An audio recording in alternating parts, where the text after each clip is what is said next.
Hello दोस्तों, इस video में हम देखेंगे कि एसएससी सीजीएल 2022 मेंस में आपको कितना स्कोर करना होगा ताकि आप एक पोस्ट को ले सके, या अगर आपको अपनी मनचाही पोस्ट चाहिए तो उसके लिए आपको कितना टारगेट बना करके चलना है। ओके, और जो पॉसिबल हो सकता है वही चीज़ मैं आपको बताने वाला हूँ। ऐसा नहीं है कि बिल्कुल ही बहुत अलग चीज़ें आपको बता दूँ। ठीक है, तो बहुत आसान है इतना स्कोर करना, और अगर आप प्रिपरेशन कर रहे हैं तो ये वीडियो आप ज़रूर देखिए। ओके, मेंस के लिए अगर आप प्रिपरेशन कर रहे हैं तो ये चीज़ें हम डिस्कस करेंगे। ये सिलेबस आपको पता है कि रीजनिंग में 30 क्वेश्चन आएंगे, मैथ में 30 आएंगे, इंग्लिश में 45 क्वेश्चन और जीके में 25 क्वेश्चन। ये चीज़ें आपको पता होगी। अब देखिए, अगर मैं बात करूं कि आपको केवल एक पोस्ट चाहिए, चाहे वो 2400 ग्रेड पे की ही पोस्ट क्यों ना हो, यानी आपको सिलेक्शन लेना है बस, इस तरीके से देखेंगे। दूसरा, आपको इंस्पेक्टर लेवल की पोस्ट चाहिए, यानी 4200 ग्रेड पे, 4600 ग्रेड पे, तो उसके लिए आपको अच्छा स्कोर करना होगा। तो दो तरीके से मैं आपको बता रहा हूँ। ठीक है, ध्यान से देखना। रीजनिंग जो है, अगर आप जॉब लेना चाहते हो, इसमें कम से कम आपका स्कोर इसमें होना चाहिए 26 के आसपास। 26 आराम से कर सकते हो, कोई बड़ी बात नहीं है। ठीक है, अगर आप मेंस के लिए जा रहे हो तो आपकी प्रैक्टिस बहुत अच्छी होनी चाहिए और 26 कम से कम रीजनिंग में आपका स्कोर होना चाहिए। रीजनिंग ऐसा नहीं है कि बिल्कुल चेंज होकर के आएगी, बैंकिंग लेवल की आएगी, ऐसा नहीं होगा। जो एसएससी पूछता है वैसे ही रीजनिंग आएगी, बस थोड़ा सा लेवल बढ़ा सकते हैं, है ना। मॉडरेट लेवल की रीजनिंग हो सकती है, बाकी इजी भी क्वेश्चन मिलेंगे, ऐसा नहीं कि पूरे क्वेश्चन मॉडरेट ही रहेंगे। अब मैथ में कम से कम 22 क्वेश्चन, क्योंकि समय भी देखना है। आपके पास केवल इन दोनों सब्जेक्ट को करने के लिए 60 मिनट है। ठीक है, 60 मिनट का समय है, तो कम से कम इतने क्वेश्चन आपको करने ही होंगे। इंग्लिश में लगभग 37 क्वेश्चन आपको करने ही होंगे। क्वेश्चन की बात कर रहे हैं, है ना। जीके में कम से कम आपको 12 क्वेश्चन करने होंगे। अगर आप एक पोस्ट लेना चाहते हो इसमें, तो लगभग आपके ये हो जाएंगे 40, 70, 70, 80 और 6 और 2 8 और 7 15 2 17, तो 97 यहाँ पर हो जाएंगे क्वेश्चन आपकी। 97 क्वेश्चन। 97 क्वेश्चन का मतलब ये होता है कि अगर आप इसको 3 से मल्टीप्लाई करोगे तो ये होता है लगभग 291।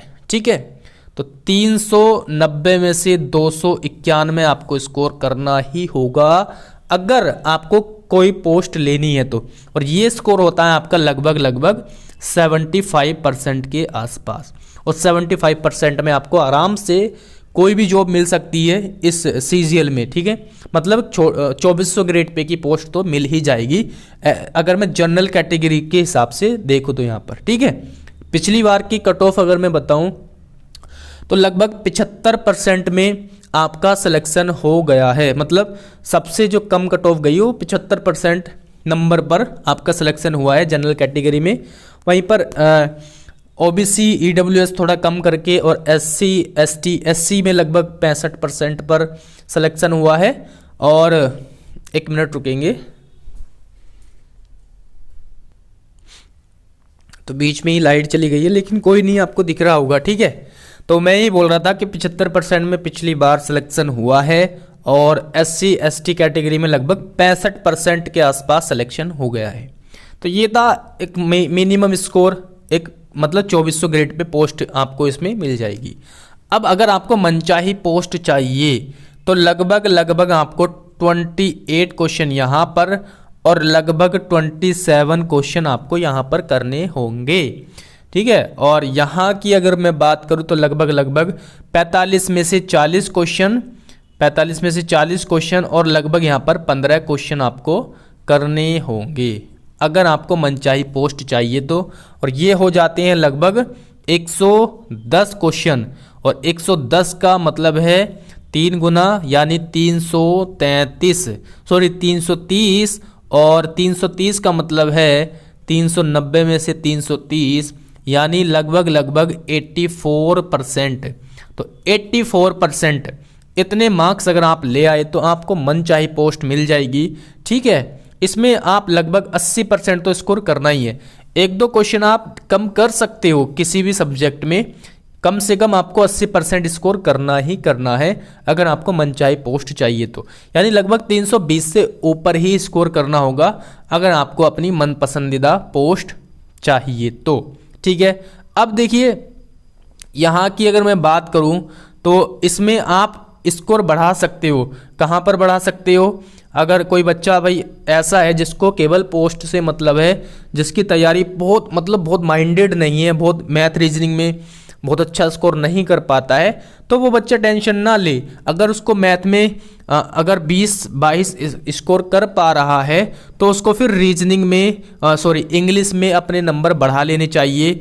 40 तक उसको करने होंगे। जीएस में 1-2 नंबर बढ़ा सकता है। ठीक है, रीजनिंग में भी बढ़ा सकता है। कोई अगर बंदा 20 मैथ में कर पा रहा है या 20 से 1-2 क्वेश्चन कम कर रहा है मैथ में, तो उसको यहाँ पर बढ़ा लेने होंगे। इंग्लिश में, जीएस में, रीजनिंग में 1-1, 2-2 क्वेश्चन है ना।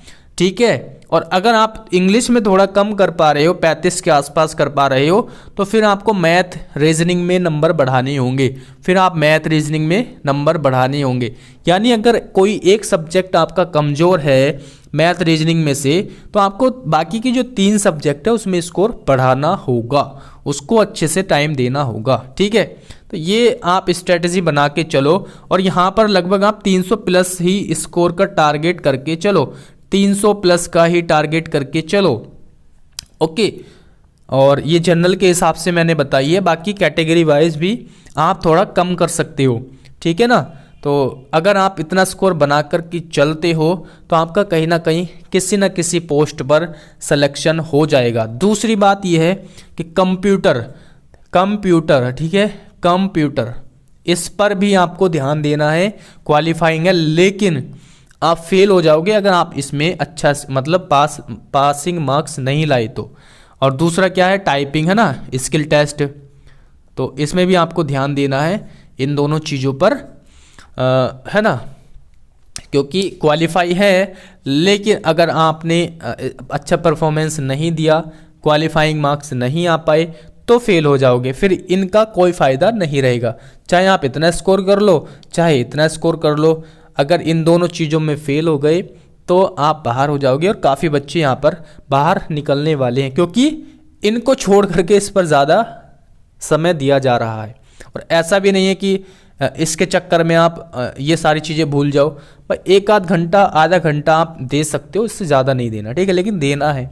तो बस यही स्ट्रेटजी थी, मतलब यही मुझे बताना था कि सेफ स्कोर रहने वाला है इतना, तो लगभग आपको इतना स्कोर करना चाहिए। तो अभी से ही माइंड में सेट करके चलो, चीज़ों को थोड़ा सा ऊपर सोच के चलो, तो लगभग इतना स्कोर आप कर पाओगे। ठीक है ना, तो मिलते हैं अगली वीडियो में। Thanks for watching this video.